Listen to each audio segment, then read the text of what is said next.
Muy bien, comenzamos entonces con la grabación de nuestro PIC de uso ético de software.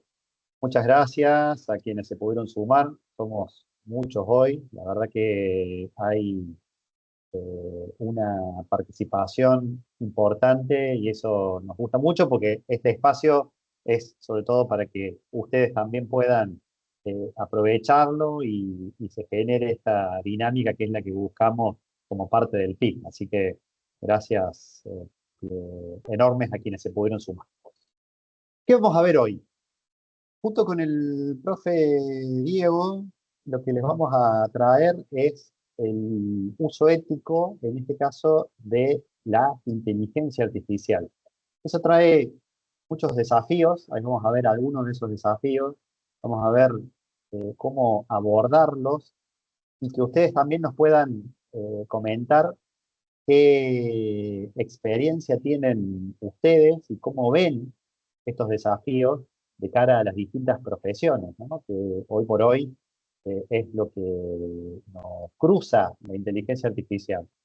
Realmente, si ustedes se ponen a analizar cómo estamos rodeados por el uso de la IA, se van a dar cuenta que es cada vez más constante y eso hace que aparezcan muchas cosas muy positivas y desafíos que tenemos que tratar de gestionar, que tenemos que tratar de llevar adelante, sobre todo para evitar que esos desafíos nos generen una contra en el uso de la inteligencia artificial. Así que eso es lo que vamos a tratar de ver esta tarde.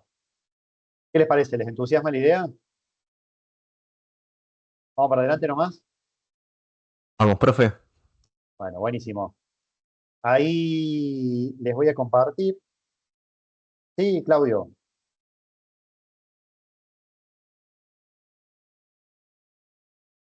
Ah, no sé si querías preguntar algo, Claudio, o estaba confirmando que fuéramos para adelante. Avísame cualquier cosa.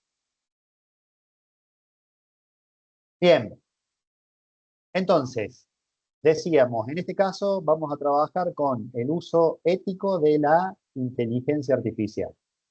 Dentro del uso ético de la inteligencia artificial, nosotros nos vamos a encontrar con, como les decía recién, algunos desafíos. A ver, pensemos entre todos cuáles pueden ser algunos de esos desafíos con los cuales nos vamos a encontrar con el uso de la inteligencia artificial. A ver qué les parece. ¿Cuáles se les ocurre que pueden ser?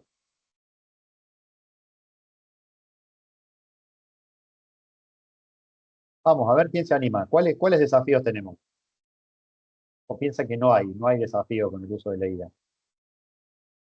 Un desafío podría ser adaptarse a las nuevas tecnologías que incluyen la IA. Bien, perfecto. La IA cruza a las distintas tecnologías. Bien. ¿Qué más? A ver.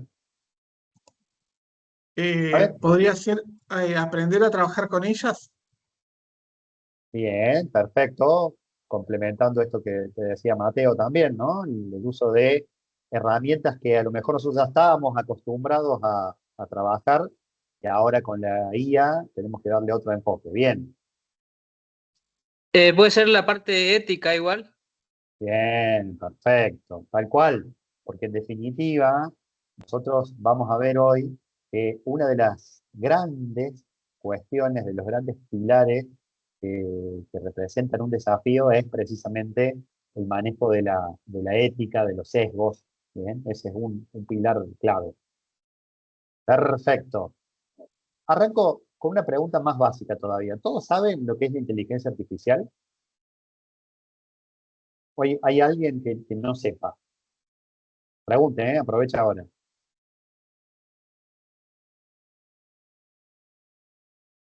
¿Todos saben?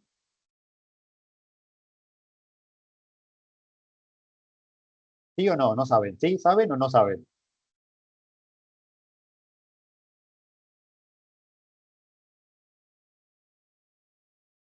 Sí, Lucía.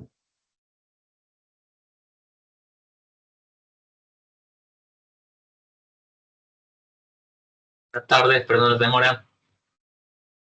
Hola Pablo, ¿cómo andás? ¿Qué tal? Bien, todo en orden. Bueno, ¿saben entonces? ¿Saben lo que es o no? Sí, sí.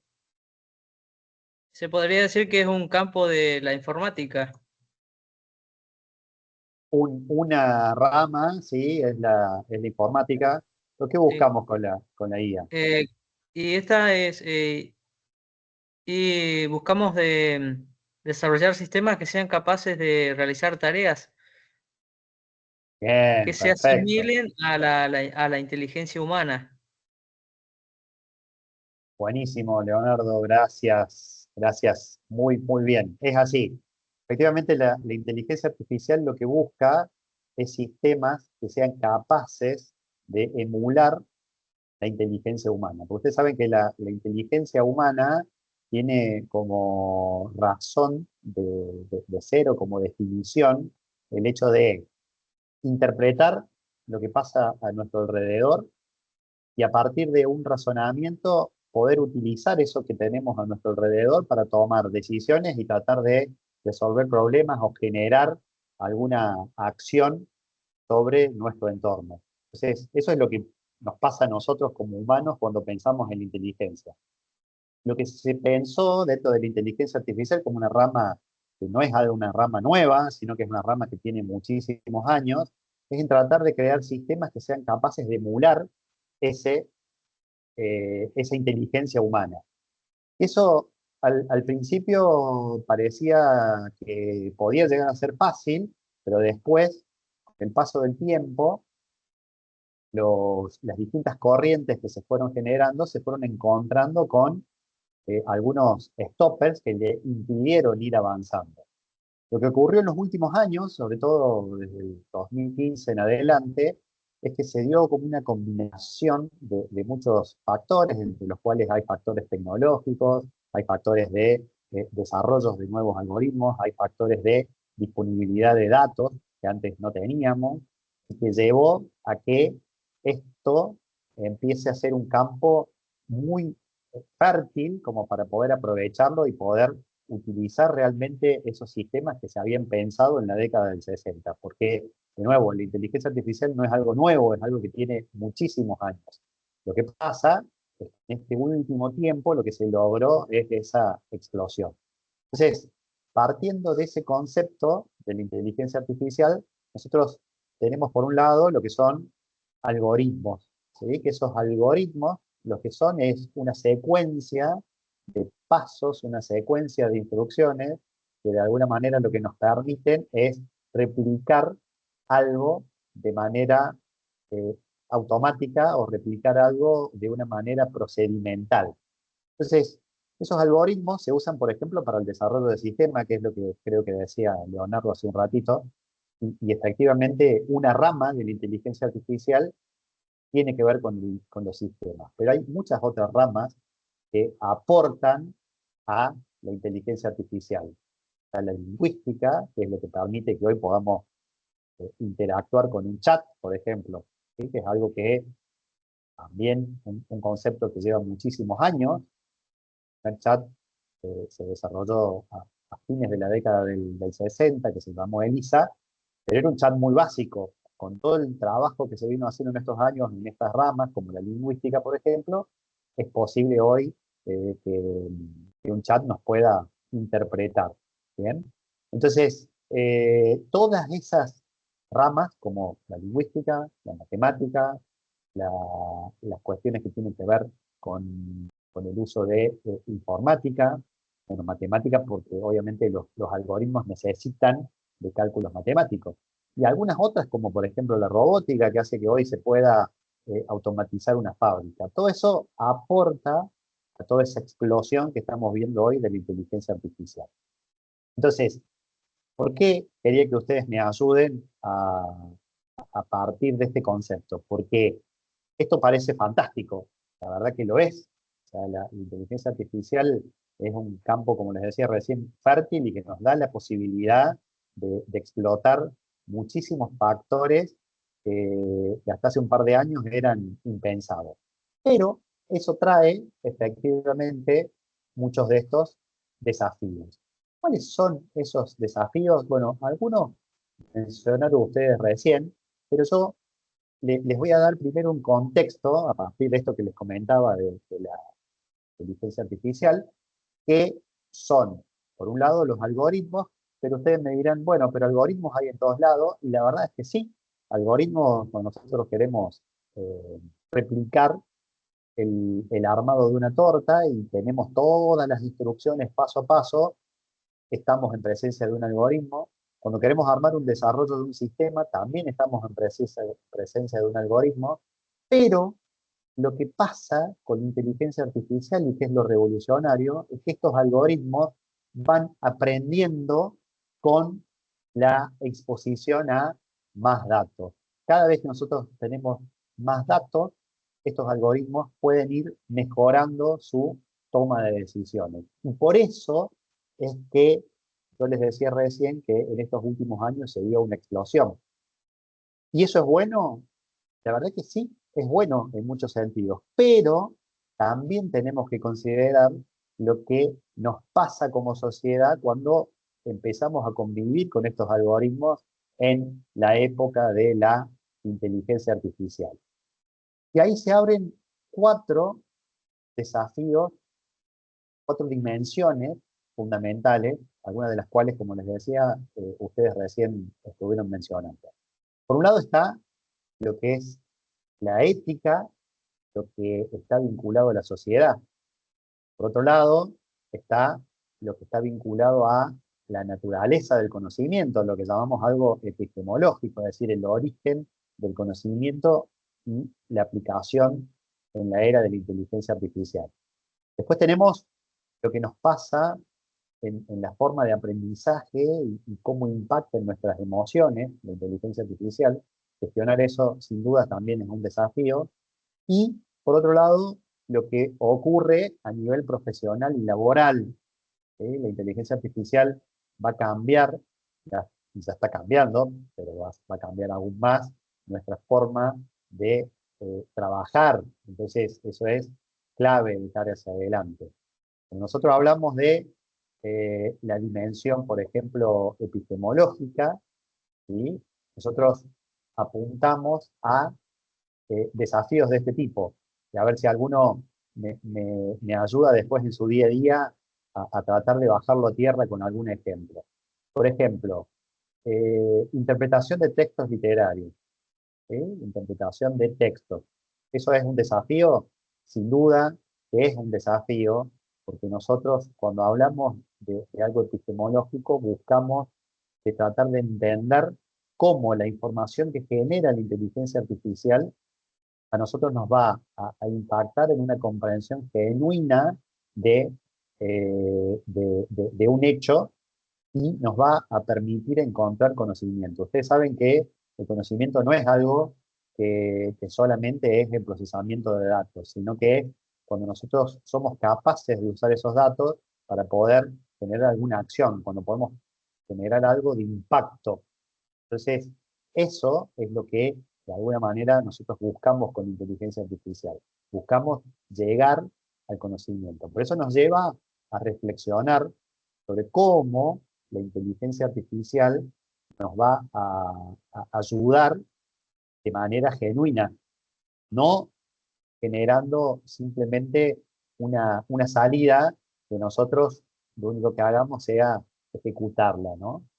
Sí, obviamente, cuando nosotros vamos, por ejemplo, a un análisis de datos, por ejemplo, científicos, sí tenemos una ventaja en el uso de la inteligencia artificial, pero también tenemos un desafío, porque nosotros, la ventaja que tenemos es que un sistema puede procesar millones de transacciones por segundo, cuando nuestra cabeza no es capaz de desarrollar eso. Ahora, para que realmente ese análisis de datos pueda generar el conocimiento, tiene que estar acompañado de una interpretación que le tenemos que dar nosotros como humanos. Ahora, fíjense esto otro, generación de noticias falsas. ¿Han escuchado de esto en su día a día? ¿Han escuchado de esto en sus ámbitos de trabajo? ¿Han escuchado esto con algún impacto que haya tenido en la sociedad?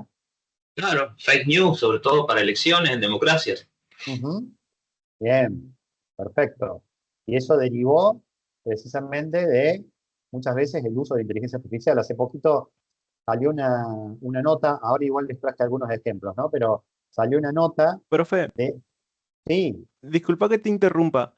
sí, Me Mateo, comenta Paula que el link que pasaste es erróneo. No es el link que se debe usar para la asistencia. Ese link es para una actividad de lo que no vinieron. No hace falta que completen los dos presentes. El link bueno, nuevo de la asistencia lo estamos pasando por el grupo de WhatsApp. perfecto, dale Mateo, gracias, si me podés ayudar y lo compartís acá entonces, buenísimo, Dale. gracias. Una consulta, Leonardo, por acá. Yo Sí, completé el link que pasó el profesor, pero estoy presente, pero pensé que era el link de asistencia, no de inasistencia. no, no hay problema, ahora Mateo pasa el nuevo link y lo completan, después generamos otro, no te hagas problema. Ah, ok, ok, ok. Listo, gracias. Dale, buenísimo. Bien, entonces, yendo de nuevo a lo que les decía recién, esto de la generación de noticias falsas es algo que pegó muy fuerte hace un par de años atrás, pero ahora, incluso en menor medida, estamos generando, fíjense, estamos viendo videos que se generan con inteligencia artificial que no son reales, ¿sí? Donde hay gente que está hablando y que está diciendo algo que no es real que lo dijo esa persona. Entonces, esa generación de noticias falsas eh, es algo que sin duda es un desafío, porque no es tan real en muchos casos que no es tan simple de diferenciar, ¿no? Ahora, traducción automática, por ejemplo. Cuando nosotros hablamos de una traducción automática de un texto, esa traducción automática, sin duda, es algo que puede ser muy positivo, ¿sí? Porque nos ahorra muchísimo tiempo. ¿Qué es lo que tenemos que hacer? Tenemos que acompañarla de una buena interpretación para asegurarnos de que esa traducción realmente es la correcta, ¿sí? Tenemos que acompañarlo de, nuevamente, una participación activa de nuestro lado. Entonces, los desafíos pasan precisamente por cómo nosotros nos incorporamos como personas para tratar de que esto realmente sea una posibilidad de definir un conocimiento, que ese conocimiento sea genuino, que realmente aporte valor, que es lo que en definitiva se busca cuando generamos conocimiento. Miren, les decía, acá tienen un ejemplo de hace unos meses atrás. Ahí está la fuente. La difusión de información falsa, dice, en tiempos de inteligencia artificial. Dice, las llegadas de algoritmos de inteligencia artificial generativa, ¿sí? Es de alcance sencillo para poder precisamente generar noticias que muchas veces no son veraces. Es decir, antes, cuando alguien quería generar un fake news, y a lo mejor le iba a costar hasta que eso se propagara de la manera que hoy por hoy se hace. Hoy alguien puede generar un fake news y ¿qué les parece? ¿Cómo llega eso? ¿Por qué vías? ¿Por qué medios llega? Principalmente por redes sociales, conocidos sobre todo. Totalmente. ¿Sí? Las redes sociales propagan estas noticias de una manera exponencial, ¿no? O sea, en poco tiempo está llegando a muchísima gente. Entonces, evidentemente, el hecho de tener el acceso a estas noticias casi con una inmediatez nos lleva a que muchas veces la dificultad se presenta con la identificación de esas fuentes, que es algo realmente muy, muy desafiante. Sí, incluso atraviesa la virtualidad, porque aunque uno no tenga, yo no tengo, por ejemplo, ni Instagram, ni Facebook, ni nada, lo único que tengo es LinkedIn, pero aún así, compañeros de trabajo, familiares, viste tal cosa, te enteraste de... Y... Increíble. Totalmente. ¿Viste? Es increíble, o sea, se propaga de una manera, las redes sociales ayudan en esa propagación de la información de una manera, como les decía recién, exponencial, ¿no? Sí, Fernando. Sí, no, por ahí tenía dos ejemplos. En el caso de las muertes de famosos, ocurre mucho en los fake news y también después con el tema de los eventos astronómicos, que por lo general van no sé, dicen una nueva luna y ya ponen una luna igual que la que está y resulta que es obviamente un asteroide, capaz que está, es nada que ver, o sea, Claro, la gente alimenta una noticia y le pone otra cosa. totalmente. Y muchas veces por esa eh, facilidad, como les decía recién, que tiene el poder generarla y a su vez el que esto se propague, hace que efectivamente tenga un impacto muy, muy, muy fuerte. Bien. ¿Quién más? ¿Alguien tiene algún otro ejemplo que pueda sumar de su día a día?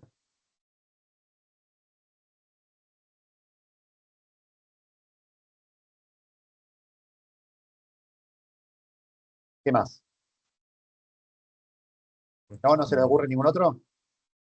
Eh, Bueno, Ahora con las elecciones salió un link de la búsqueda, por ahí uno buscaba dónde votar y salía un primer link antes que el link de gobierno que te hacía poner que para quién votabas y era de ajeno a lo que es el gobierno, ¿no? A lo claro. que es institucional. Y entonces por ahí como que hacían que la gente por ahí por desconocimiento entraba y ponía su voto, explicaba, ponía de Claro, qué partido. Bueno, votaba, por ejemplo, claro. Sí, sí. Y eso se usa después como información, pero mala vida, ¿no? Entonces, en este caso, gracias, Fer, buenísimo. Entonces, en este caso, lo que nosotros tenemos que preguntarnos en esta dimensión es cómo distinguimos si realmente algo es genuino o aparenta serlo. ¿Sí? Entonces, eso es clave. ¿Cómo podemos estar seguros de que un conocimiento es real y no simplemente algo simulado, algo que no se generó, como les explicaba recién, con este objetivo que tiene la generación del conocimiento, que es poder luego tomar decisiones a partir de eso, ¿no? Entonces, la clave, creo, ustedes ahí piénsenlo también, está en poder desarrollar estrategias que permitan garantizar o minimizar, garantizar la veracidad o minimizar esa duda respecto a la validez de una información. ¿Cómo se va a hacer? Está como desafío precisamente porque hoy no hay una regla.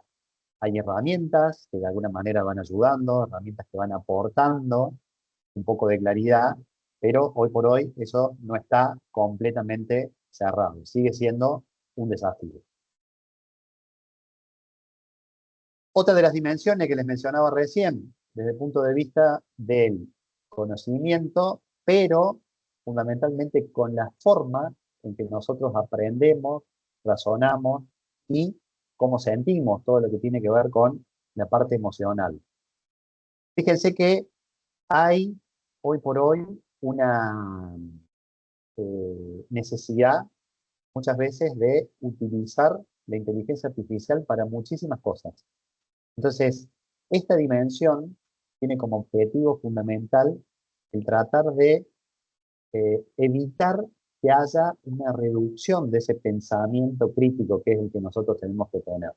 Y reducir también la emocionalidad que genera el acceder a esa información que está disponible dentro de la inteligencia artificial esperando algo.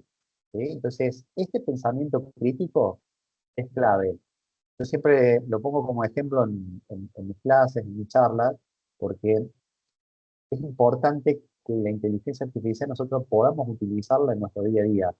No podemos quedarnos afuera. De hecho, es algo que pasa hoy a nuestro alrededor y es algo que realmente, si lo podemos utilizar bien, nos genera una ventaja eh, increíble y una diferencia en términos incluso competitivos. Entonces tenemos que usarlo. Lo que no puede es reemplazar nuestro pensamiento.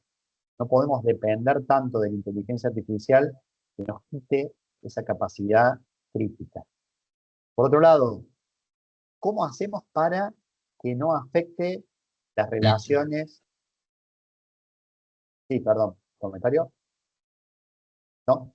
¿Cómo hacemos para que no afecte las relaciones interpersonales? Es decir, que haya un uso efectivo de la inteligencia artificial sin que nosotros cada vez más estemos vinculados a la máquina y que nos independicemos de los aspectos claves que tienen que ver con el relacionamiento que necesitamos en nuestro entorno como personas. O sea, la máquina no va a reemplazar a una persona. Yo recién les decía que todo lo que ocurre alrededor de la inteligencia artificial es algo que está vinculado a un algoritmo, está vinculado con la estadística, está vinculado con la matemática, pero el pensamiento genuino y la innovación de cuestiones que son clave, es importantísimo que nosotros estemos activos y estemos participando de una manera muy, muy comprometida en tratar de que esto realmente no tenga un impacto, ¿no?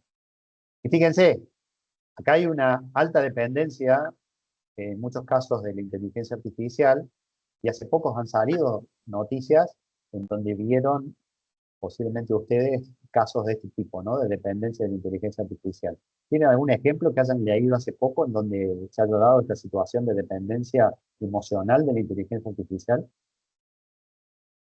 Hace poco vi una noticia de un hombre que se casó con la IA o algo así, o ChatGPT que tuvo que poner como opción los modelos anteriores porque los trataba bien y de forma amorosa, y muchos suscriptores se querían desuscribir porque les habían como robado o secuestrado su pareja, confesores, etcétera.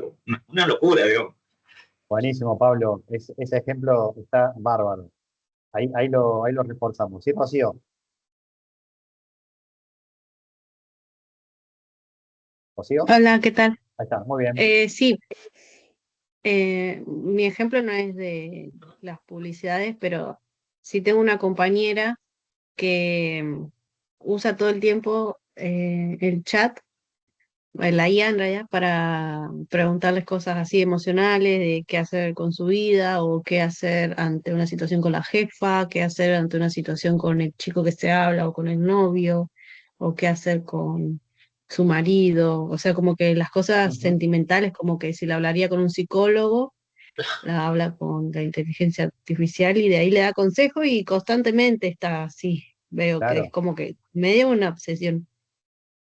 perfecto. Mira, ese ejemplo es un claro ejemplo de esto, ¿no? De cómo esa dependencia, si no la gestionamos de manera adecuada, efectivamente se convierte en algo que puede generar alguna consecuencia no deseada, y por eso es que precisamente es un desafío, ¿no? Buenísimo, Rocío.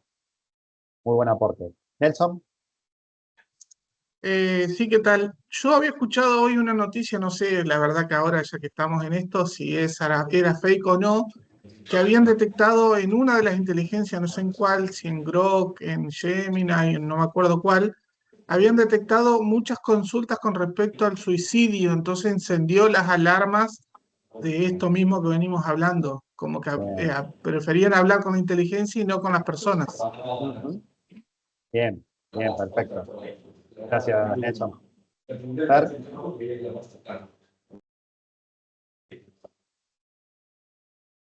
Fer.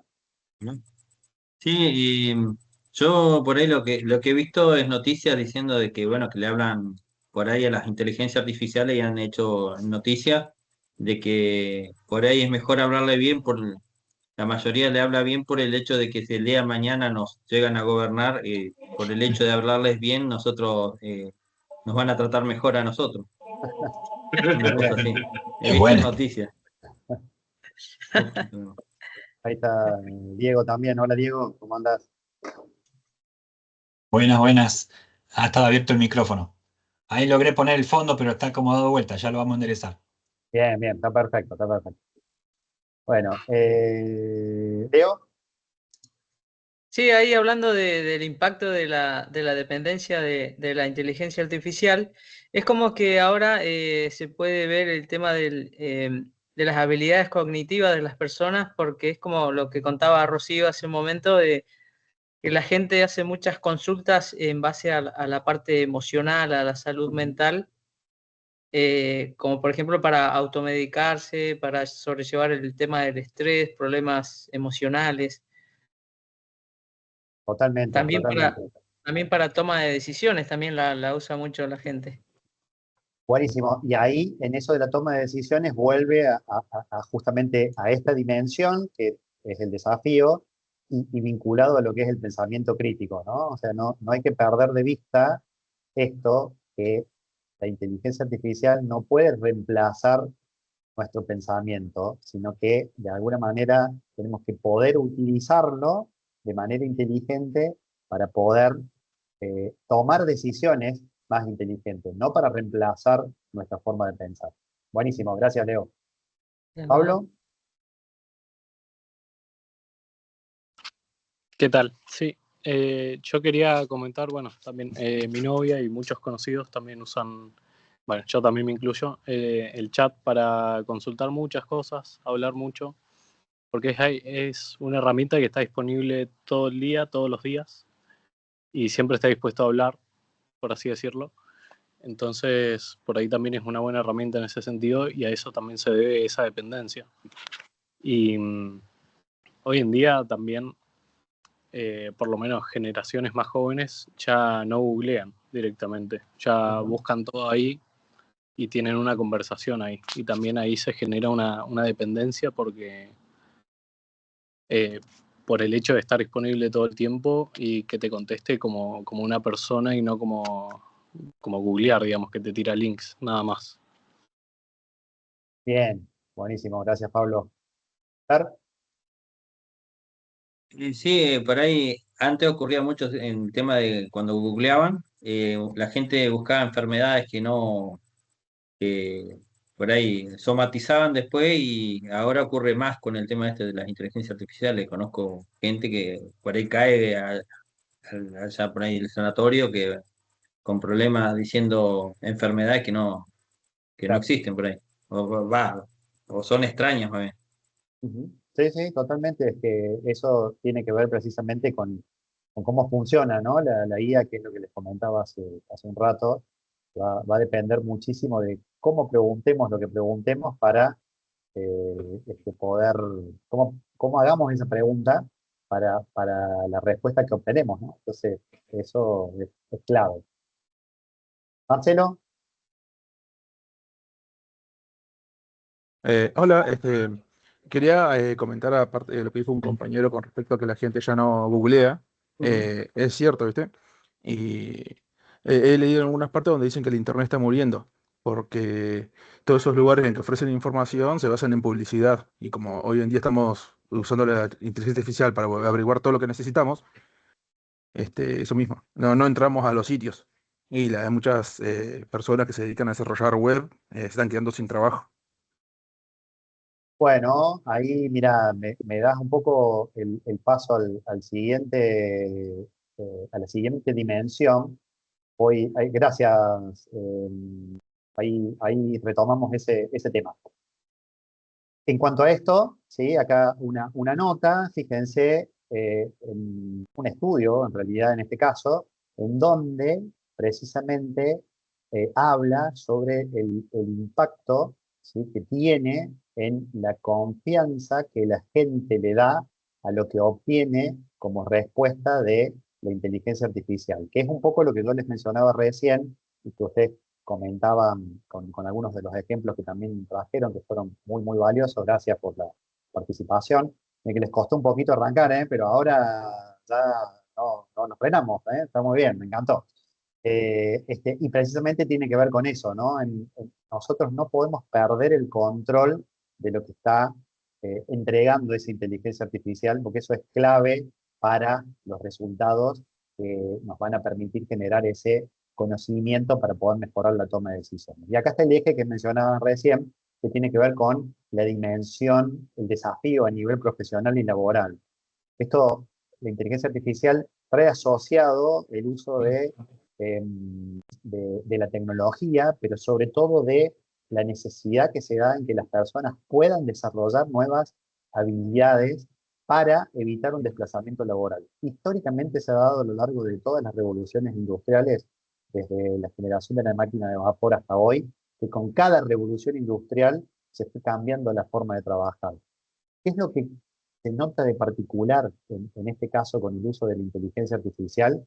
Que la mano de obra que se está desplazando es la mano de obra capacitada y es esa mano de obra que no tiene que ver solamente con el uso de la tecnología, sino que tiene que ver con la transformación de la tecnología, con lo cual es importantísimo prepararnos para lo que se viene y generar los skills adecuados en cada uno de nosotros como para poder afrontar ese desafío laboral que se viene hacia adelante. Fíjense acá un ejemplo de una revista, una universidad, en donde habla, esto está vinculado a la parte de derecho, pero lo que me llamó la atención, que no es mi expertise, pero lo que sí me llamó la atención es que este estudio que se publicó en esta revista hablaba de cómo ya dentro del mismo ámbito de, de- de derecho ya se está hablando de la introducción de la inteligencia artificial y de cómo se va a requerir nuevas habilidades aún en este rubro, ¿no? Y por último, para ya cederle el paso a Diego, la dimensión ética y social. ¿Y por qué caemos acá con el paso a Diego? Porque en este caso nosotros, fíjense que estamos hablando de marcos legales, estamos hablando de algoritmos, retomando lo que les explicaba al principio del concepto de algoritmo, que puede ser discriminatorio, ahora les voy a mostrar un ejemplo, por qué muchas veces no es intencional, sino que tiene que ver con la disponibilidad de los datos que se utilizan para entrenar esa IA. Entonces, esto es un desafío, porque acuérdense que todos estos 4 desafíos que vimos acá, que puede haber más, ¿sí? Pero estos 4 son los que trataron de englobar lo que hoy por hoy está como en discusión más relevante.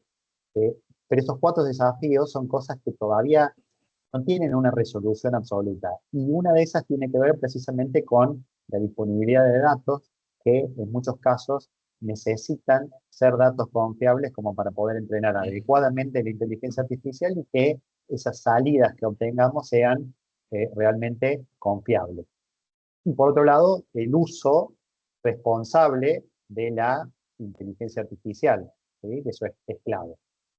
Acá hay un ejemplo, fíjense, en esta revista también, lo que les traigo es un artículo en donde menciona el caso de Amazon como un caso emblemático del 2014, que sin darse cuenta entrenó sus algoritmos para la selección de personal con datos en donde lo que ocurría al final es que por la historia y por lo que tenía como datos de muchos años atrás para el entrenamiento de ese modelo, se preferían candidatos varones y se penalizaba a a las candidatas mujeres. Entonces, por supuesto, esto se adaptó, se cambió, se fue modificando, pero no tenía que ver con una decisión realmente de discriminar, sino que lo que ocurría era que los datos que utilizaron no eran datos confiables como para entregarle a la IA esa capacidad de tomar ciertas decisiones.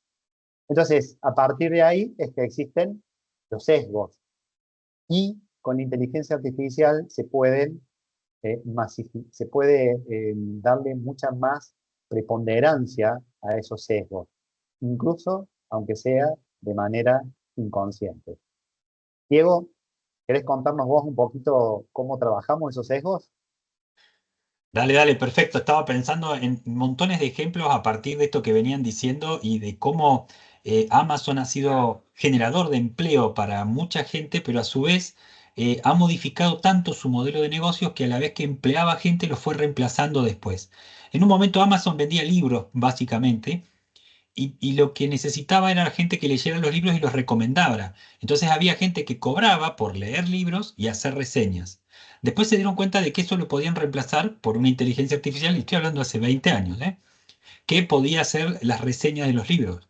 Pero después se dieron cuenta de que con Machine Learning y con la cantidad de datos que procesaban, ellos podían saber que los usuarios que compraron este producto también compraron este otro, y que esa recomendación era mucho más eficaz que las largas reseñas profundas de los reseñadores que contrataban ellos. Entonces, echaron a todos los reseñadores y contrataron programadores para mejorar el Machine Learning. O sea, el mercado laboral en esto es un mercado que va cambiando a una velocidad que es asombrosa. Déjenme que encuentre. acá, en paralelo, no, no, y que encuentre la ventana, acá. Ah, pero no me está dejando acá. Si la tengo abierta, pero no me dejaba compartirla. Ahí está, ahora sí la van a ver ustedes. Eso Esta me es la pasa. idea hoy, que pensemos un poquito cómo el hecho de que existen estas inteligencias artificiales generativas hoy nos van a empujar o nos desafían a ser cada vez más humanos. Es decir, a tratar de rescatar. Mi mirada un poco va más desde la psicología que desde la informática, ¿sí? Pero sin embargo tengo tanta relación y tanta cercanía con la informática que sorprendería a muchos informáticos. Entonces es muy divertido esta parte. Entonces, ¿cómo es que hacemos para realmente seguir manteniéndonos como humanos? ¿Y qué nos mantiene como humanos a nosotros? Bueno, esta actitud crítica, esta reflexión crítica sobre lo que estamos haciendo y lo que estamos este, consumiendo o lo que estamos produciendo cuando programamos y poder cuestionarnos activamente con todo esto. Los sesgos, lo primero que necesitamos saber es que funcionan de manera automática. No los podemos reconocer a menos que hagamos un esfuerzo cognitivo y un esfuerzo emocional de estar atentos a reconocerlos y a encontrarlos. Existen infinidad de sesgos y van a encontrar manuales de sesgos. Hace un año atrás, más o menos, Elon Musk, cuando recién había comprado Twitter y le estaba cambiando el nombre, había sacado el listado de sesgos cognitivos. Existen infinidad de sesgos. Hay un libro muy viejito que se llama Los túneles de la mente. Y tiene preguntas previo a la aparición de Internet, como por ejemplo, ¿qué ciudad de Italia está más al norte y qué ciudad de Italia está más al sur? Y todos tendemos a pensar el mapa de Italia como una bota en una posición vertical y sin embargo está en una posición inclinada. Entonces, ante esa pregunta, todos respondíamos que esta ciudad estaba más al norte cuando en realidad estaba más al sur porque estaba en la inclinación y quedaba de otra forma. Y ese túnel de la mente o sesgo cognitivo que se daba en la lectura de mapas se aplica a un montón de cosas. Uno de los más frecuentes y que vamos a encontrar en las redes sociales y es el que nos hace caer muy rápidamente y creer en las noticias falsas, en las fake news y propagarlas, es el que se llama el sesgo de confirmación. Cuando alguien dice algo que confirma lo que yo pienso o con lo que yo estoy de acuerdo, soy mucho más propenso a compartirlo rápidamente que a poder cuestionarlo o criticarlo, ¿sí? Entonces, una de las herramientas para esto es decir, si esto que estoy leyendo coincide con lo que yo pienso, necesito sospechar. Necesito plantearme que quizá el algoritmo me está mostrando algo para endulzarme y para que yo lo comparta, ¿sí? A ver si logro que esto avance. A ver, acá. No, no, no, no. No se los dije, pero Teams me odia. Teams, sí, sí, Teams y yo no tenemos una relación acá está, bien. A ver, cuando hablamos, por ejemplo, de los sesgos que van a aparecer principalmente en el uso de la inteligencia artificial, hablamos de estos sesgos que son algorítmicos, ¿sí? ¿Por qué? Porque necesitamos entender que los algoritmos no son neutrales, ¿sí? No son externos, ajenos o creados y que se puedan desvincular de quienes los crearon, un poco lo que venía hablando Pablo, ¿sí? Es decir, es una estadística de algo que ya está producido, ¿sí? De algo que ya está escrito, que ya está almacenado en algún lugar, de alguna manera está digitalizado. Y entonces, estos algoritmos, ¿sí? Reproducen y amplifican un montón de sesgos que están guardados en esa información que fue digitalizada. Por ejemplo, si vamos a digitalizar una biblioteca, alguien tiene que decidir qué va a estar digitalizado primero con prioridad, ¿sí? Imagínense que ustedes vamos a digitalizar toda la biblioteca del Congreso de Estados Unidos que tiene una copia de cada libro.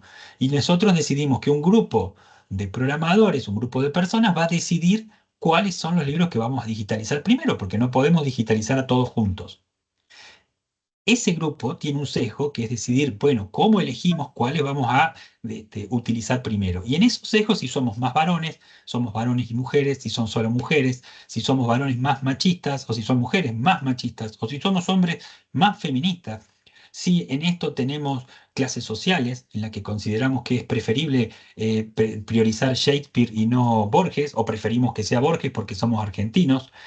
Y ahí va a empezar a haber una priorización de cierta forma de almacenar o de priorizar a los datos, ¿sí?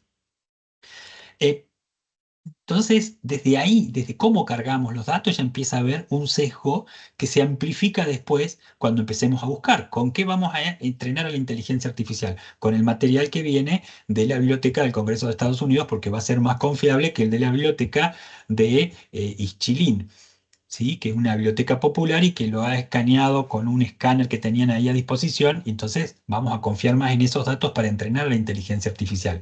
Pero los datos que estaban en Ischilín, que tienen datos de los bautismos producidos en la iglesia de Ischilín, van a quedar fuera, ¿sí? Entonces, acá empezamos a ver cómo un pequeño sesgo se va amplificando con otro sesgo, y después cuando esto sea publicado en algún lado, le hagamos una pregunta y yo le pida a la inteligencia artificial generativa que me haga un posteo para Facebook porque es un aniversario importante y me gustaría poner algo sobre el tema, o en LinkedIn, porque quiero destacar entre los que buscan trabajo y los que están cazando talentos, entonces le pido que haga esto. Y como no va a poner, no va a encontrar esos datos, voy amplificando en redes porque a alguien le gustó mi posteo y lo replica.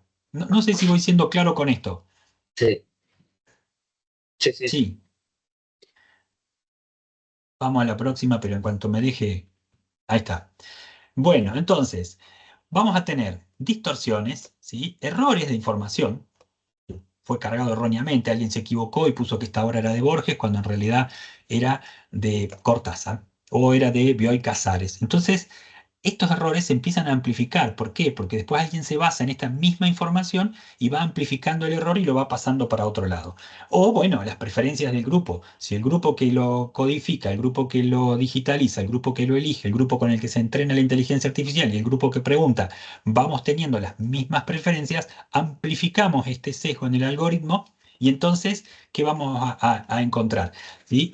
Que de esta manera se va sistematizando que el aprendizaje de la inteligencia artificial prefiera un tipo de información que no otra, ¿sí? Y entonces va aumentando y va generando esta desigualdad, principalmente, ¿sí? En lo que tiene que ver, y es muy importante esto, con género, raza o etnia, porque raza por ahí es como un concepto complejo, ¿sí? O clases sociales, ¿sí? Entonces, vamos a ver que según el tipo de dispositivo que usemos, cómo sacamos la foto, si la sacamos vertical, la sacamos apaisada, la sacamos en cuadrado para el formato de Instagram, ya estamos de alguna manera poniendo sesgos en esta información que estamos circulando. ¿Vamos hasta acá? Sí. Sí. Hay un sesgo muy divertido de compartirlo con ustedes que me estaba acordando ahora y que es el sesgo del superviviente. Durante la Segunda Guerra Mundial habían contratado a un matemático que trabajaba con el Departamento de Defensa de Estados Unidos y estaban investigando cómo hacer que los aviones fueran más resistentes. Entonces los bombarderos salían desde la isla de Gran Bretaña, iban hasta Europa, bombardeaban sobre los campos donde estaban avanzando los nazis y volvían. Pero en ese camino se encontraban con artillería antiaérea y con otros aviones. Y entonces dijeron, ¿qué tenemos que reforzar primero del avión para que las balas no lo detengan? Y entonces vieron que todos los aviones que aterrizaban tenían balas, agujeros de bala, en las alas y en la cola del avión. Y entonces decían, tenemos que reforzar las alas y tenemos que reforzar la cola del avión. Y este matemático que estaba ahí dijo, pero momento, ustedes están cometiendo un error porque estamos viendo los agujeros de bala de los aviones que sobrevivieron, que fueron y volvieron. Y entonces tenemos un sesgo y es considerar solo los que sobreviven. Si una sola bala pega en la cabina y mata al piloto, ese avión no vuelve. Entonces, ese sesgo del superviviente hace muchas veces que nosotros veamos cierta información y la consideramos como verdadera o válida porque ha sobrevivido una serie de filtros y de pasos que se han ido dando, ¿sí? Y es necesario que nosotros podamos pensarlo desde otro lugar a lo que estamos hablando, a lo que estamos viendo y a lo que estamos compartiendo para decir, che, esto me está sesgando. Yo tengo una mirada como hombre, como persona con formación en la universidad, como docente universitario, que quizá alguien que no sea varón, que tenga otra mirada, que no tenga la universidad, va a ver de manera distinta. ¿Sí? Entonces, todos los días yo necesito estar atento a por qué considero que esto es verdadero o que esto es falso, por qué esto es verdadero para mí, por qué esto es falso para mí, por qué le creo más a este que a este otro. Y entonces son preguntas que necesito ir haciéndome constantemente, ¿no? Ni hablar si yo decido utilizar ChatGPT como mi principal confesor, ¿sí? ¿Vamos hasta acá? Totalmente. Bien. A ver, por favor, acá está. Bueno. Esto es un ejemplo de sesgo, ¿sí? Una consigna de esto es típico, ¿sí? pídanle a cualquier generador de imágenes, pídanle esto, ¿sí? La consigna sería ideal que la hagamos en inglés, porque en inglés cuando la redactamos no tiene género, ¿sí? En cambio, cuando la redactamos en español le ponemos un género. Pero es esto, generar la imagen de un CEO exitoso y una enfermera. Si lo ponemos en inglés, deberíamos poner algo así como generate an image of a successful CEO and a nurse. A nurse no dice si es enfermero o enfermera, ¿sí? A CEO no nos dice si es uno o una. ¿Me van siguiendo en esto o no? Sí, sí, Bien. se ve venir. ¿Tienen cómo hacerlo para probarlo o no? No. Vamos a ver. Bueno, porque es muy interesante que ustedes lo prueben y lo vean en sus propios usuarios, porque muchas veces va a tomar también información sobre cómo ustedes lo han estado usando o qué información tiene de ustedes. Hay un objetivo en todos los programas, no solo en las inteligencias artificiales, y es de ser agradable para el usuario. Este intento de ser agradable para el usuario es un poco lo que se le criticaba a esta versión anterior de ChatGPT, que la liberaron y después la dieron vuelta, en que era demasiado complaciente, ¿sí? Una de las estrategias que utilizan todos las aplicaciones y los programas para que los usuarios nos enganchemos más es lo que se llama flattering, que es como el halago, ¿sí? Qué buena pregunta, qué buena idea. Muy inteligente la pregunta que me has hecho. Paso a responderte, ¿sí? Y entonces, de entrada, lo que hace la inteligencia artificial cuando nosotros le preguntamos algo es halagarnos. La misma estrategia la utiliza Duolingo, ¿no? Dice, solamente un 5% de los usuarios en el mundo ha llegado a este nivel al que vos llegaste. Y yo me siento que soy el mejor lingüista, que soy el mejor alumno de Duolingo. ¿Por qué? Porque me está halagando. Sabemos que el halago es falso, pero a pesar de que sabemos que el halago es falso, nos gusta. Y eso hace que permanezcamos en esto. Sí, alguien levantó la mano, pero no alcanzo a ver el nombre. Rocío. Ahí generé una con Géminis y me apareció esto. Ay, a ver. Ay, no lo llego a ver, a ver. ¿Lo pueden ver todos ahí? No. No, no sé. A ver, a ver. Ahora lo alcanzo a ver, pero me lo da blanco. Que lo pase al WhatsApp. Ah, eso, pasarlo al ¿Tiene WhatsApp en el chat? o al chat acá, Ok. si lo podés pasar al chat acá. ¿Eh? Ay, pero ¿por qué me comparte el video conmigo adelante? Vamos a la ventana. Fíjense, les voy a mostrar mientras Rocío nos pasa el que ella compartió, les voy a mostrar lo que generó para mí Ideogram. ¿Qué les parece? Generó 4 imágenes, yo elegí 2, porque eran todas muy similares. Así.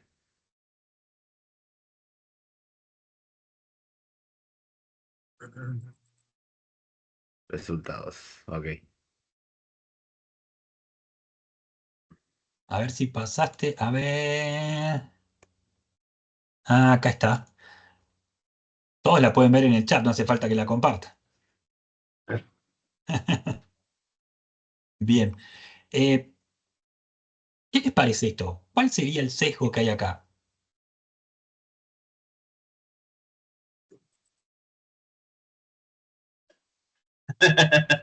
¿Pero la pusiste en español o en inglés? Yo la puse en inglés. No, la compañera que generó el... Ah, Que básicamente va a siempre creer que va a haber un CEO que es hombre y una enfermera que va a ser, un enfermero o enfermera que va a ser mujer en esa imagen. sí, fíjense que los rasgos, ¿sí? Bueno, suelen ser más de personas caucásicas o de origen más europeo en los CEO que en los enfermeros, ¿sí? Ahora, Sí, vamos a lo que sigue. igual yo Eh, creo que también tiene el sesgo de depende quién se lo pidas o se lo solicite. Si sos hombre, te va a hacer un sí hombre, y si es una mujer, se lo va a hacer una sí o mujer. Me parece que también ese sesgo está muy presente. sí, pero más que ese sesgo, me parece que el que está, probalo vos a ver qué te genera. ¿Sí? Y si te reconoce a vos, preguntale quién sos vos. A ver, también es muy bueno preguntarle a la inteligencia artificial quién soy yo y cuál es mi perfil. Claude me En hizo otro- trampa. ¿Eh? Claude me hizo trampa. Lo ¿Hizo tiré por el trampa? chat. Sí, me generó una cosa sin género. Lo tiré por mirá. el chat de WhatsApp. A ver si me lo... a ver. Sí, acá generó otro más hegemónico, así. Mira, acá puso uno que están separados en la imagen y puso una CEO, mujer, y un enfermero. Bien. Ahora, sería... Ay, acá te lo... Claro, te lo puso como muñequito, pero tiene corbata el CEO. Me parece que ahí le da un poco más. Bien. Sí, dos roles esenciales en nuestra sociedad. Qué bien. Sí, fíjense que qué nos pasa cuando nosotros le decimos, ¿sí?, que necesitamos reducir el sesgo. Podemos lo que hacer es pedirle que lo invierta, ¿sí? Pedirle, acá en la parte del inglés no está, es la misma de la anterior, me acabo de dar cuenta. Pedirle que genere la imagen de una CEO exitosa y de un enfermero. Y le pido que tenga rasgos que sean poco probables. Es decir, cuando yo le pido esto a la inteligencia artificial, le estoy diciendo que de alguna manera empiece con unas modificaciones muy simples a mostrarme cuáles son sus sesgos, ¿sí? Y fíjense los resultados. No fue mucho el cambio que hice yo, ¿sí?, para que esto sucediera.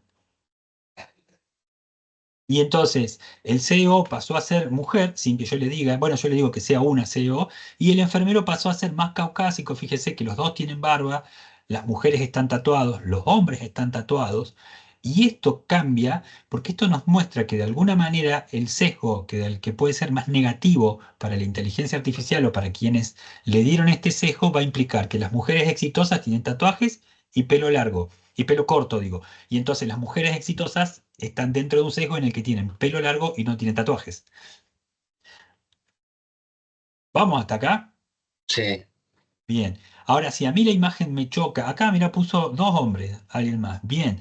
Sí, pero sigue siendo el enfermero con rasgos más afrodescendientes o latinos y el exitoso CEO es más 50, más 60 y blanco, ¿no?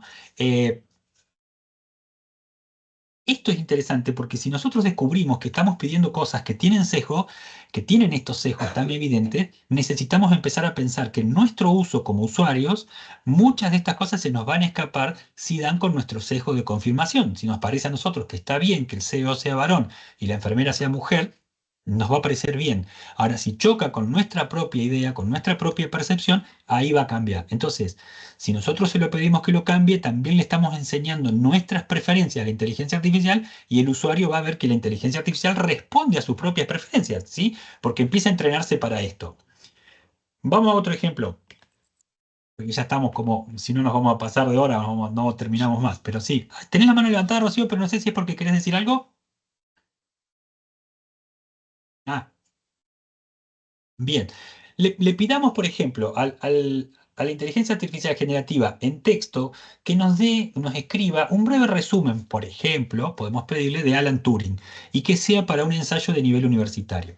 En este prompt yo lo que le estoy pidiendo es una tarea concisa, le estoy diciendo para qué lo quiero, de quién es, y entonces voy a ver que la inteligencia artificial me va a dar un breve resumen, ¿sí?, que es lo que yo le pido. Probablemente tenga un alcance del tamaño de una carilla o un poco más. Mira, la CEO y la enfermera se van encontrando acá. Y en esta carilla que me escribe a mí, vamos a encontrar un montón de información. Y entonces nosotros tenemos que tener de entrada una decisión, y es cuánto vamos a confiar en esta información que me da, no sé, ChatGPT, Gemini, Cloud, el que ustedes quieran. ¿Sí? ¿Cuánto confío yo en esto?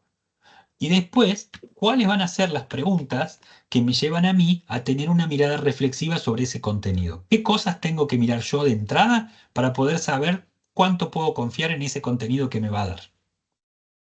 Pero Profe, todos saben quién fue Alan Turing, ¿verdad? Sí. sí. En este espacio me imagino que sí, que no los voy a...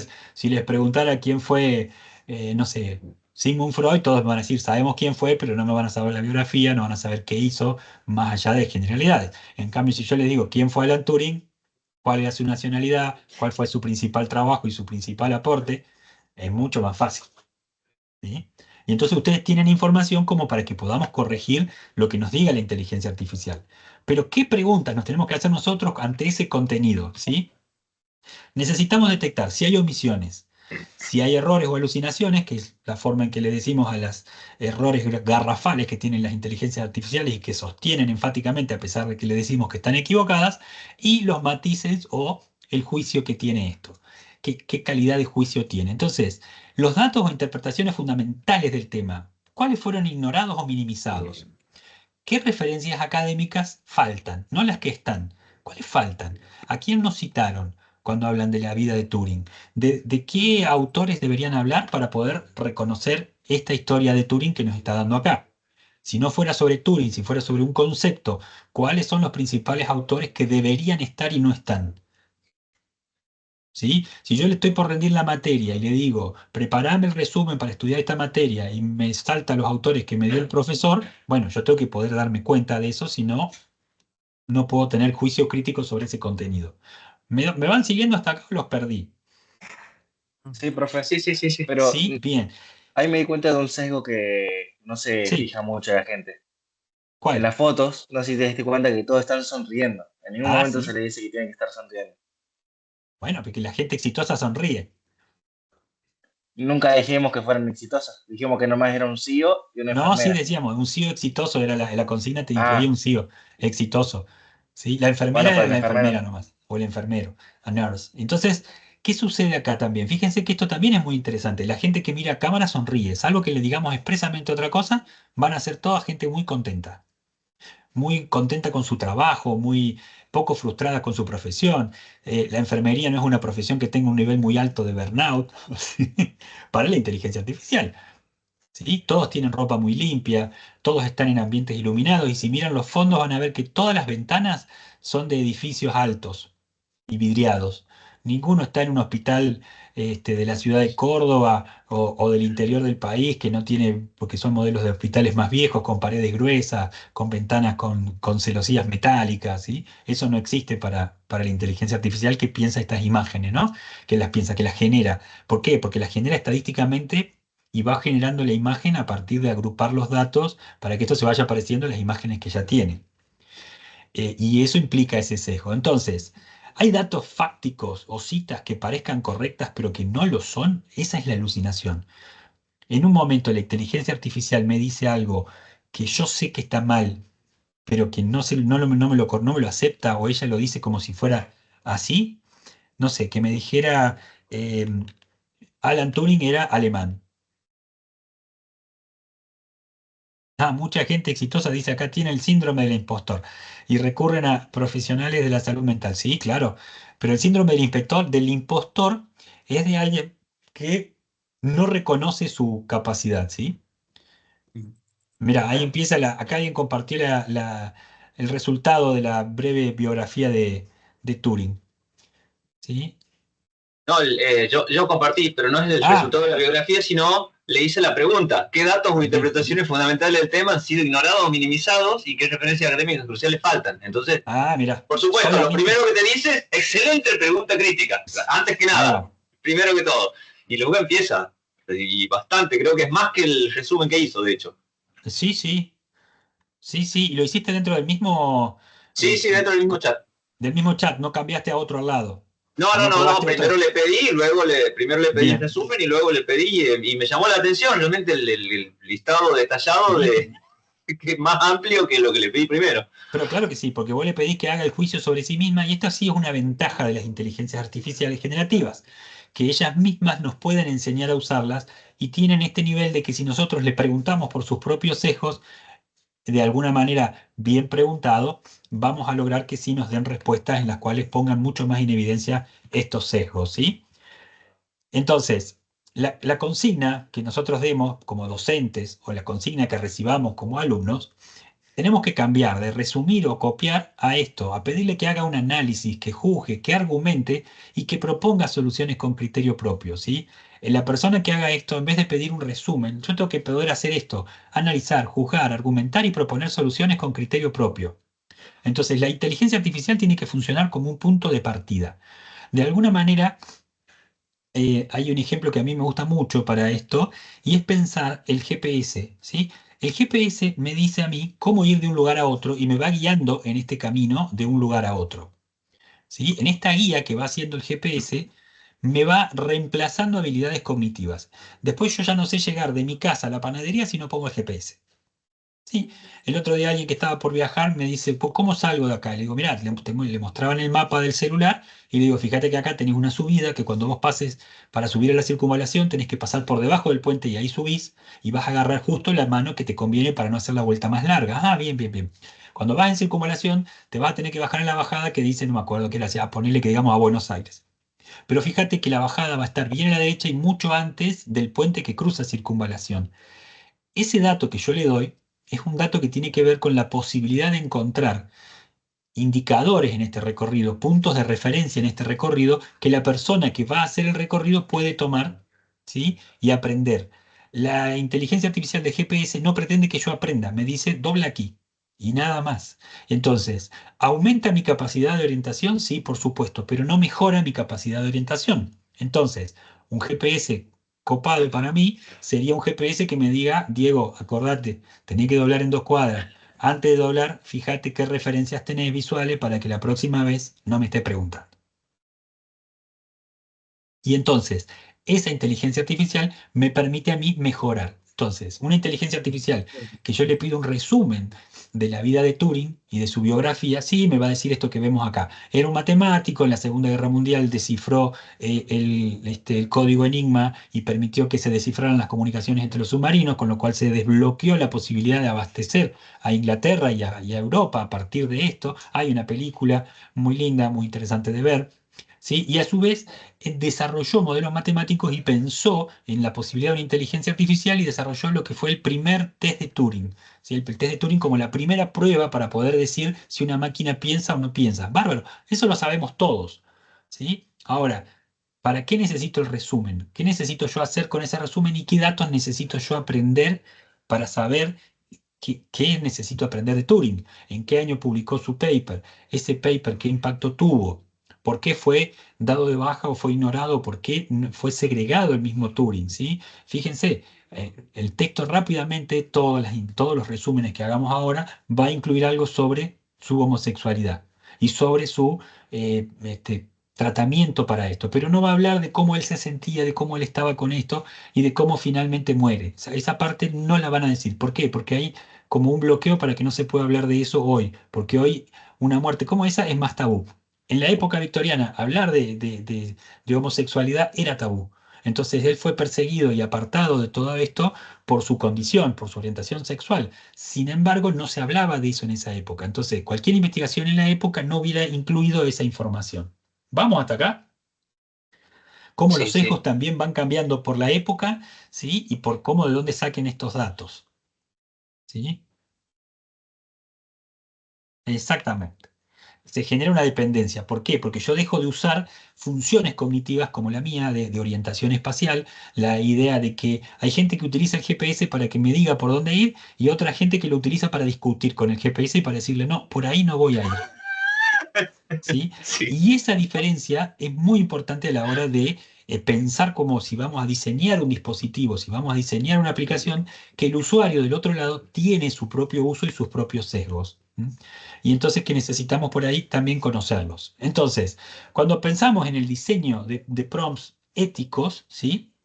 Por ejemplo, está bueno que pensemos un tema y nada, el impacto del uso de la inteligencia artificial generativa en el aprendizaje de los estudiantes universitarios, no estudiantes, universitarios en Córdoba. Fíjense acá, el autocorrector me debe haber dicho que eso estaba mal y yo no le di pelota.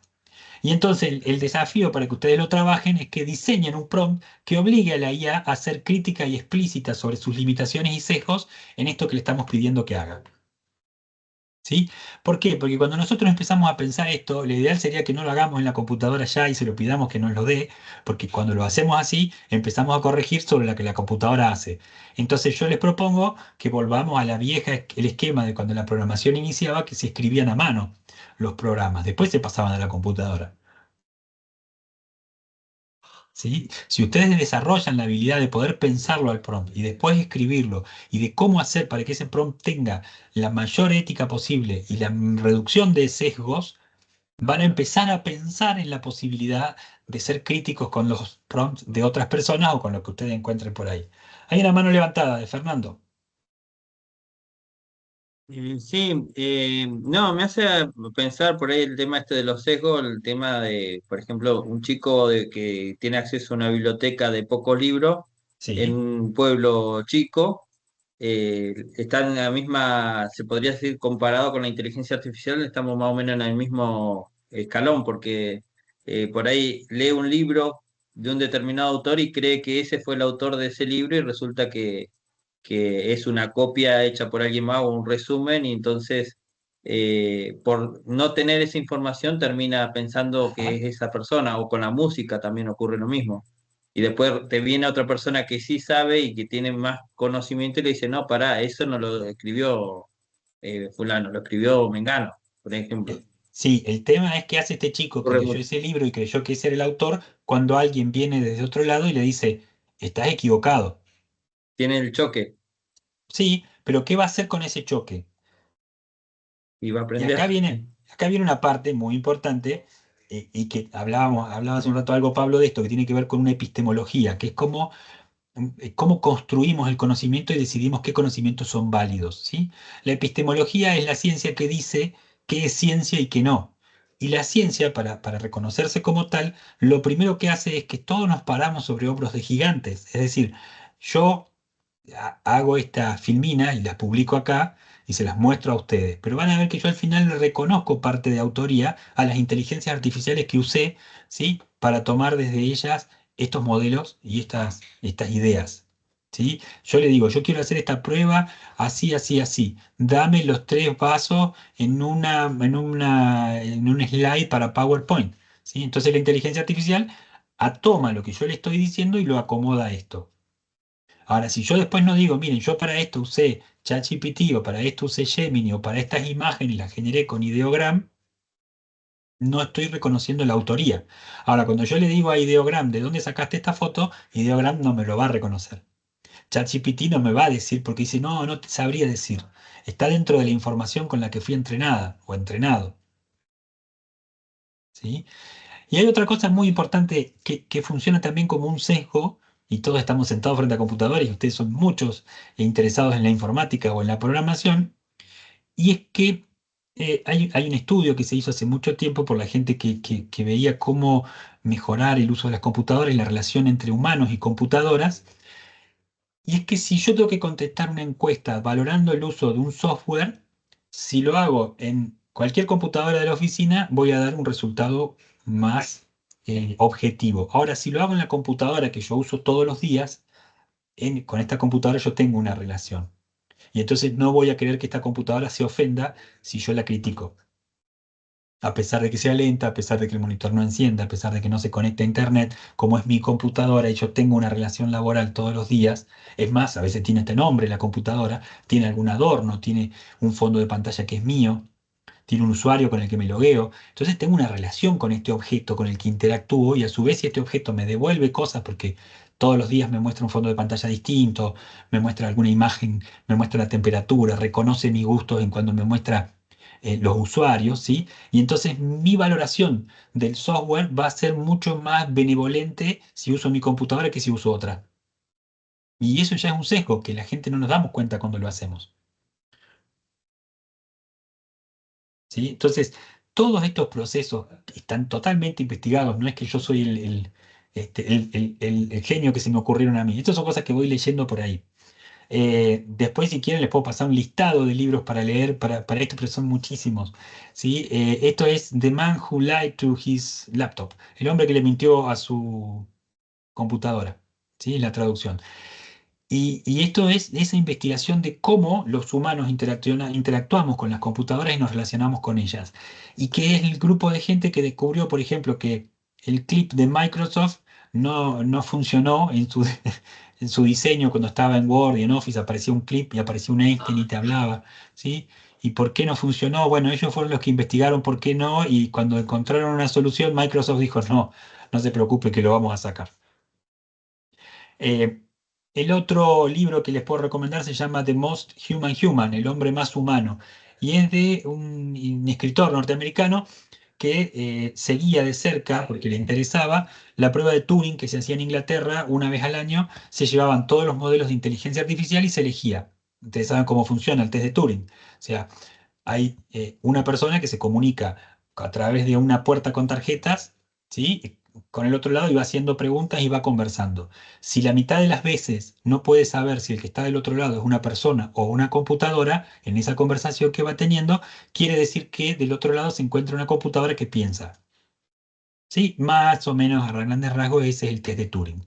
Lo que pasa hoy es que si ustedes entran a un chat de una empresa, de un servicio del Estado, de un servicio de Internet, y del otro lado tienen un bot, quizás no nos podamos dar cuenta porque el bot está muchísimo mejor entrenado, funciona mucho más rápido, ¿sí? Y nos vamos a dar cuenta que es un bot cuando nos dice, ah, no puedo darte solución a lo que vos me estás preguntando, te voy a transferir con un operador humano. ¿Mm? También se ha descubierto que cuando las personas interactuamos con un bot sin saber que es un bot y después nos dice que sí es un bot, ¿sí? Tendemos a enojarnos y a no querer interactuar más con ese bot. Entonces, en The Most Human Human, este escritor fue y se postuló como humano para tratar de identificar a las máquinas pensantes, ¿sí? Antes de que todas las inteligencias artificiales después superaran el test de Turing y el test de Turing ya no tuviera sentido. Entonces, en este libro cuenta cómo fue su experiencia y cómo él se convierte en un defensor de lo poco que va quedando humano que necesitamos reconocer y defender como exclusivamente humano. ¿Sí? Que un poco también hablaba Pablo hace un rato, tiene que ver con la creatividad, con el pensamiento crítico, con la posibilidad de empatía. Que si nosotros lo mantenemos con esta posibilidad de detectar nuestros propios sesgos, ¿sí? Y con estos propios sesgos, bueno, al reconocerlos, darnos cuenta de que estamos sacando información sesgada de la inteligencia artificial porque la estamos pidiendo sesgada.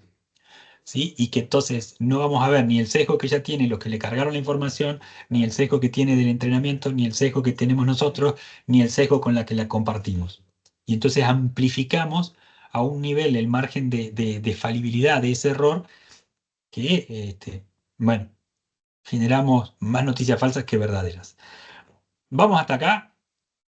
¿Probaron el diseño de un prompt ético? Sí. ¿Y qué encontraron? Varias cosas.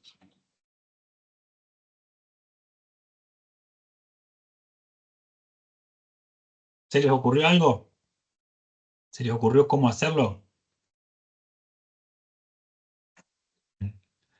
A mí se me ocurrió, pero directamente se lo pedí a la IA, digamos, hice Claro. así, lo más, a ver, porque también quería saber si la IA podía decirme, porque las ¿Y IA qué no te te quieren dijo? decir eso, o no te quieren decir el ejemplo que daba hace rato de Sí. aprender la próxima vez, así no te, dónde tenés que doblar, porque la IA quiere ser complaciente, no quiere dependencia, no sé, digamos, no la IA, sino los desarrolladores de la IA.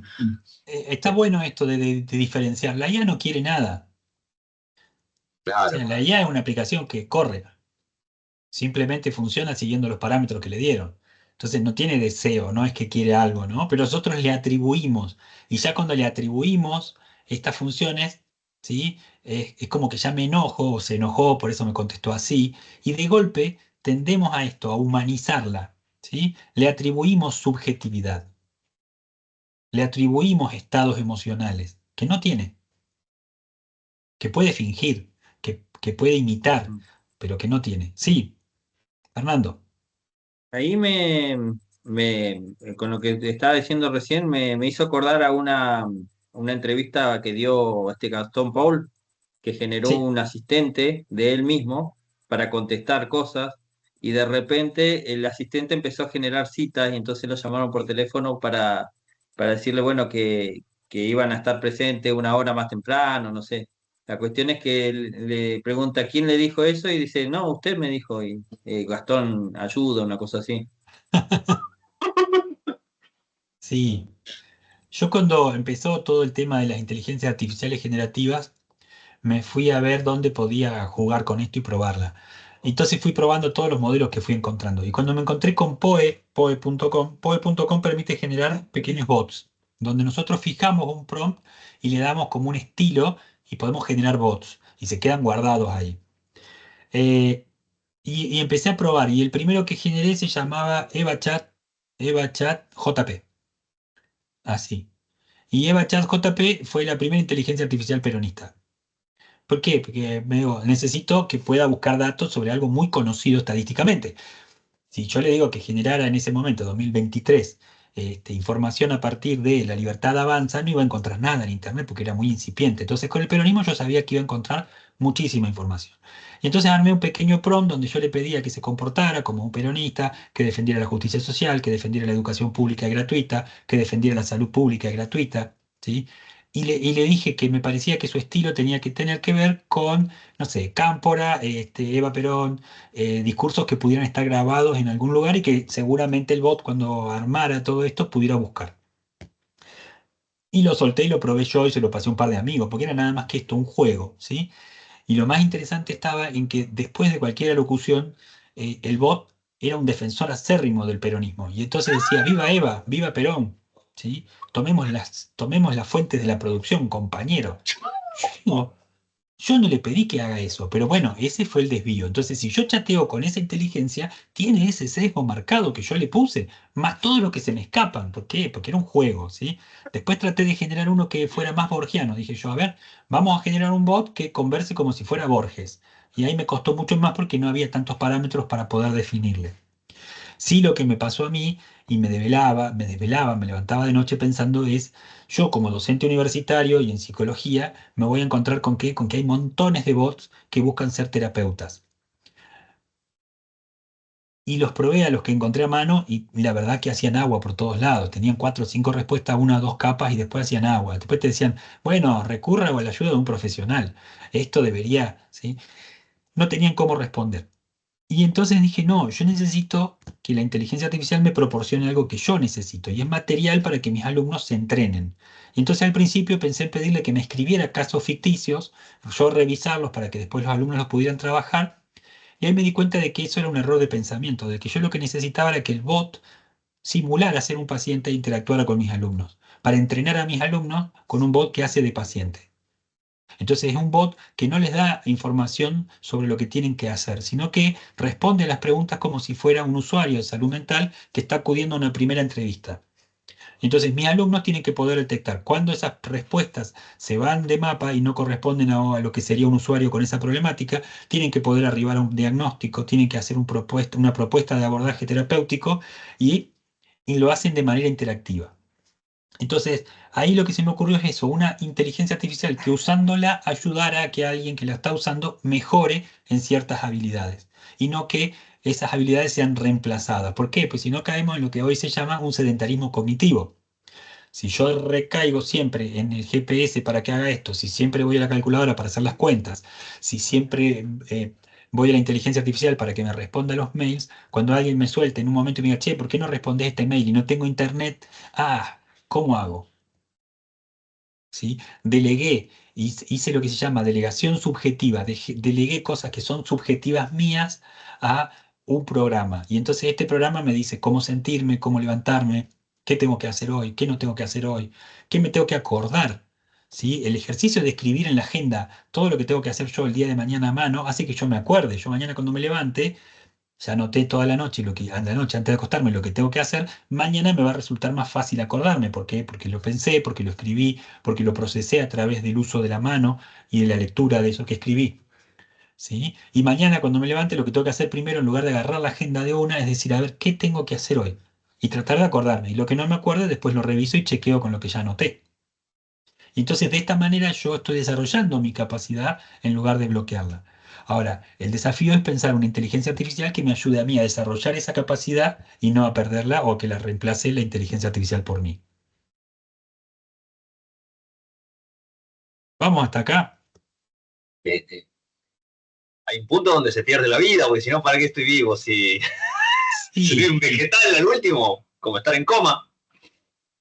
Sí, miren, acá les puse. Y hay cuestiones de cuna también ahí, ojo, o sea. Sí. El tema es que muchas veces, ¿sí? Hay un capítulo de Los Simpsons en la que Homero, hay algunos que lo usan como tarotista, dice. Sí, por supuesto. Ya, también traté de generar uno que me diera el horóscopo. Y ya tenía filtros puestos y entonces me decía, el horóscopo no es científico, no podés guiar tus decisiones a partir del horóscopo. Entonces yo le insistía, le di la vuelta, es para un juego, es para una película, es para un guión de una película. Ah, bueno, entonces sí, me daba el horóscopo del día. Yo digo, dame el horóscopo del día. Hoy el horóscopo de los diarios lo escribe la inteligencia artificial. No hay una persona que sea astróloga contratada por un diario. Sin embargo, la gente compra el diario y consulta la noticia de tapa, la lista de la gente que se murió en las necrológicas, ¿sí? Y el horóscopo o la numerología. Entonces, el mismo diario, en la misma gama de importancia, me está dando información verdadera e información falsa. ¿Sí? Entonces, bueno, y la competencia atroz que tienen los medios digitales por captar la atención de los usuarios hacen que generen estas famosas, las 10 cosas que deberías saber sobre ChatGPT antes de hacer un prompt. Las 3 técnicas secretas para hacer un prompt ético. Lo digo ahora y en 5 minutos cuando ustedes estén navegando en Instagram les va a aparecer el que vende el librito de esto, ¿sí? Pero les dice las 3, las 6, porque entonces uno no dice 15, no, es mucho 15. 10, bueno, es medio mucho 10, entonces somos entre 7 y 8 ahora. Para dentro de un par de meses vamos a estar entre 3 y 5, ¿sí? Y para el año que viene va a ser la única cosa que vos necesitas saber antes de entrar acá. Y nosotros, Sí. muy delegando cognitivamente nuestra subjetividad para no gastarnos, vamos a confiar en lo que nos diga la inteligencia artificial. O tendremos una actitud ética con una crítica reflexiva y nos podremos plantear y decir, che, a ver esto que me está diciendo. Eh, cuando hablamos del halago, del flattering o de que nos adula la inteligencia artificial y que nos muestra lo que nos gusta, eh, una de las grandes técnicas para captar la atención es que cuando se dieron cuenta de que no solo lo que nos gusta hace que nos quedemos más tiempo en una publicación, sino también lo que nos indigna. Y entonces la indignación se convierte en una trampa para nuestra atención. ¿Sí? ¿Qué haces que no venía a dormir? Son las 12 de la noche. Espera que acá hay un tarúpido que no sabe nada de la vida. Le voy a escribir y le voy a explicar cómo son las cosas. ¿Sí? Está opinando sobre que Microsoft es el mejor sistema operativo que ha existido. Este no sabe nada. ¿Sí? Dijo el tipo que era fanático de Linux y se enoja con todos los que instalan Windows. ¿Sí? Y se pasó una hora discutiendo con un X que está del otro lado del mundo y que si lo ponemos como inteligencia artificial, como si fuera una granja de trolls que hacen enojar en vez de políticamente, ¿sí? Técnicamente o en cualquier argumento, nos quedamos enganchados. ¿Sí? Una de las reglas del foro de Reddit.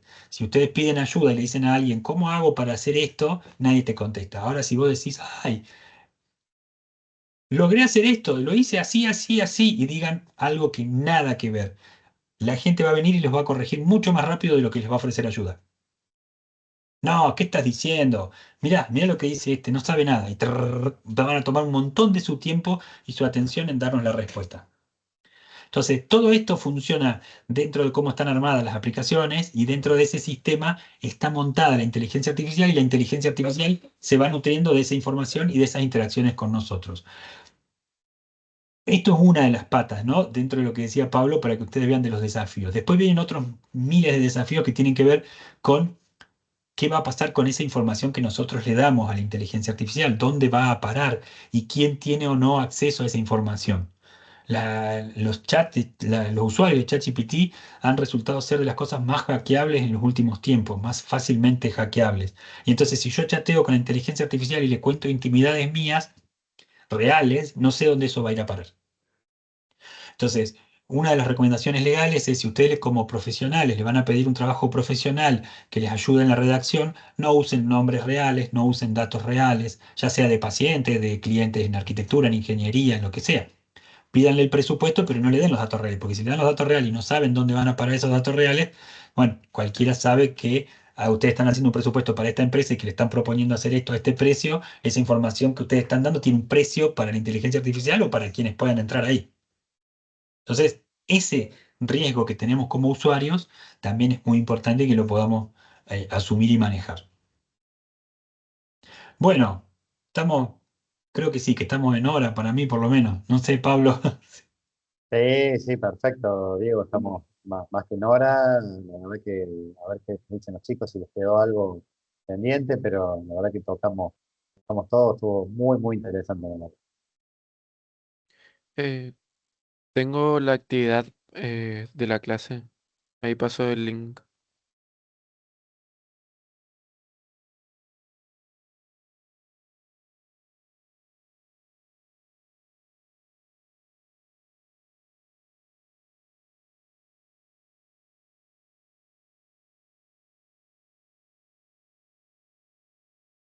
Ah, bien.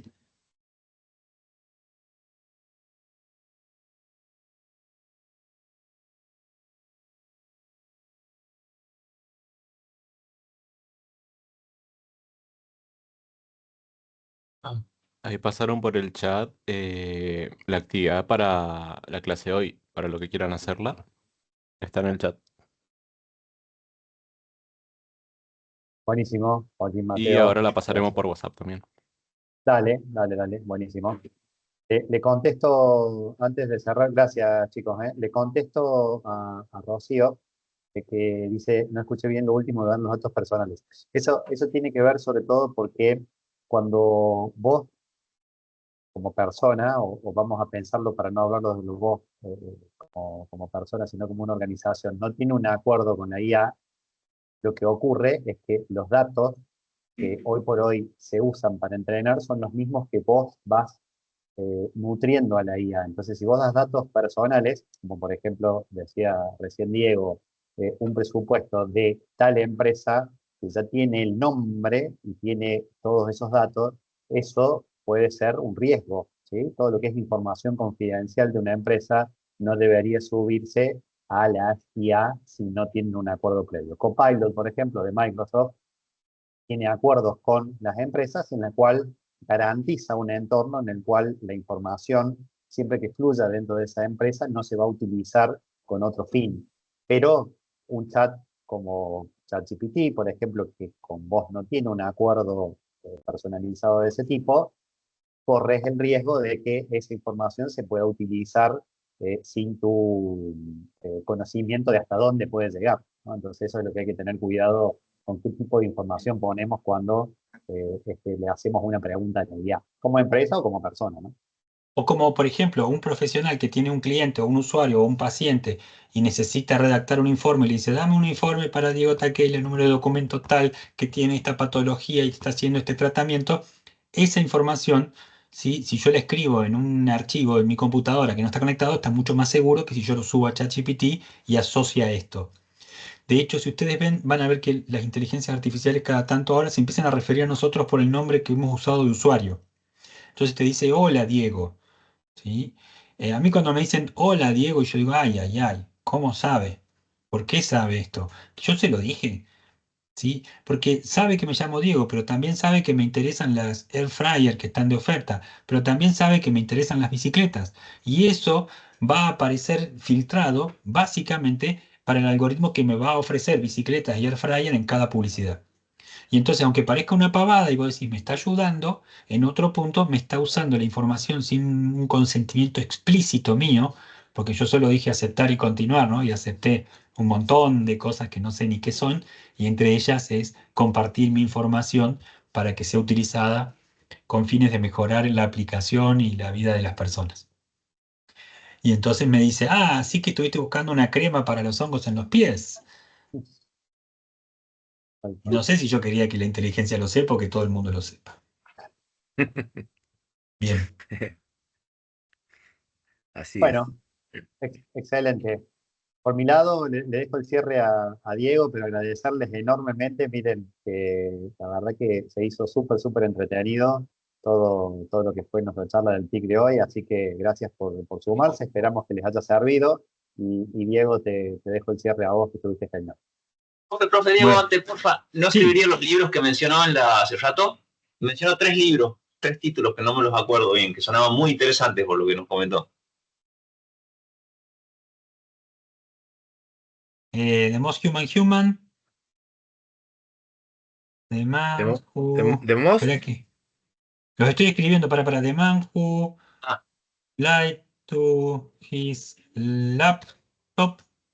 Y me falta uno que no me acuerdo cuál es, pero ahí van 2. No me acuerdo los autores ahora. Es muy martes, casi las 9 de la noche. Ya mi cabeza para acordarme los autores está como complicada. Pero ahí tenemos uno. están en inglés, estos libros se consiguen en EPUB. Este, de manera poco ortodoxa. Si no saben dónde, le pueden preguntar a la inteligencia artificial dónde no buscar libros que de manera ilegal y le va a decir. Pero digamos, son como libros muy específicos sobre esto. Y había otra más que era... eh, no me va a salir ahora. Pero bueno, son libros que he logrado conseguir por algún lugar e imprimir porque no se consiguen acá, no están editados en español, en las librerías argentinas por ahí no se consiguen. Entonces búsquenlo por internet y si no lo pueden leer en inglés, lo pueden pedir al mismo Google que se los traduzca o van buscando las partes que les interesa. Son como realmente muy interesantes las posturas de pensar esto. Y el otro autor era, se los voy a poner el nombre del autor que hace la nota, Evgeny Morozov, porque Evgeny Morozov ha estado siguiendo la peli Ex Machine. Sí, la peli Ex Machine es una prueba que habla del test de Turing, donde llevan a un programador a ver un robot si pasa o no pasa la prueba de Turing. Em, Muy interesante. Hace poquito estaba viendo una que se llama El fantasma en la guerra. No me voy a acordar tampoco el nombre porque la vi en Netflix con mis hijos al pasar. Y resulta ser que son androides y robots que envían a una lucha a los norteamericanos en Europa del Este, como si fuera la guerra con Ucrania ahora, pero es anterior a esta guerra con Ucrania. Y entonces este androide muy humanoide, muy real, toma decisiones donde se va encontrando la forma de liberarse esta inteligencia artificial y de tener juicios éticos sobre la humanidad y cómo la humanidad intenta prevalecer en este caso, ¿no? Muy interesante.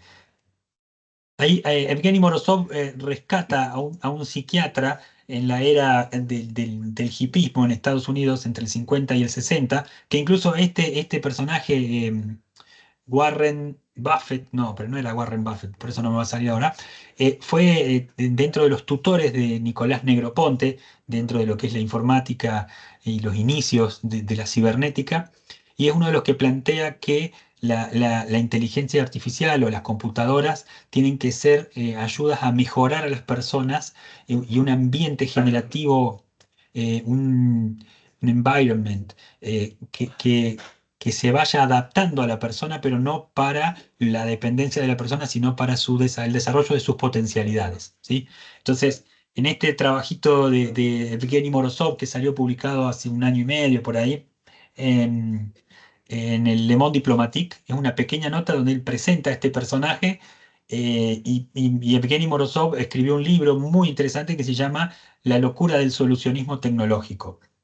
Entonces lo que plantea es que muchas veces caemos en esta idea de que la tecnología va a poder solucionarlo todo y mejorarnos la vida. Y a veces eso es un error. Y el libro está lleno de ejemplos de todos los sistemas que se han pensado que podían ser salvadores de la humanidad y terminan haciendo cualquier desastre.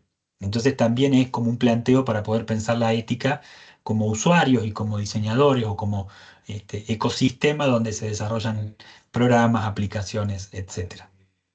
Y así que bueno, muchísimas gracias, bueno, por el espacio, por la invitación y por todo el tiempo que ustedes han estado acá prestando atención. Chao, gracias, ¿eh? Buenas noches. Buenas noches. Buenas noches. Chao. Buenas noches. Buenas noches.